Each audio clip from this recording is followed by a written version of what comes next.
Alberta is hoping to bring down electricity prices, starting with a name change for the regulated rate. The minister also setting a 2-year price for power retailers, hoping it'll stabilize electricity prices in the province. Alberta has seen some of the highest electricity prices in Canada, largely for those on the default rate or regulated rate option, as it was formerly known. That'll be renamed the rate of last resort. Other than the ominous name, that's the variable electricity rate new Albertans, some rural residents, or people with poor credit are signed onto when they pay for power. Alberta's government says about 30% of the province's population is currently on that option. Starting in the new year, Alberta's electrical systems operator will set 2-year rates for those power producers. The price certainty comes again from, instead of only being able to buy 3 months ahead, they can buy out to 2 years ahead, and that will moderate and soften that change. So they will have pre-purchased electricity. So a spike in 1 month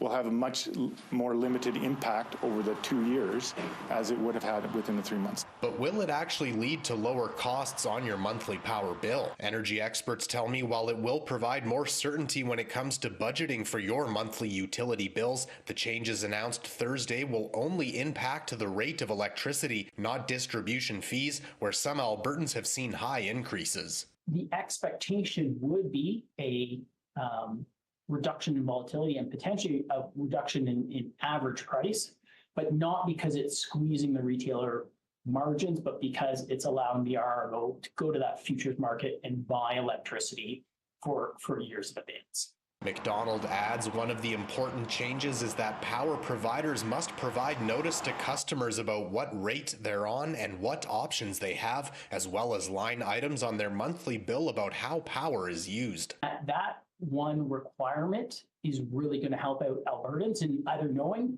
they're in a good situation or the best situation for the time being, or that there's other options out there. Opposition NDP leader Rachel Notley telling media the changes to the default option don't actually help vulnerable Albertans. She believes the issues stem from the UCP government removing electricity caps. I would have liked to have seen them not take the cap off before they had a plan to make sure that people didn't have a 400% spike in their electricity prices.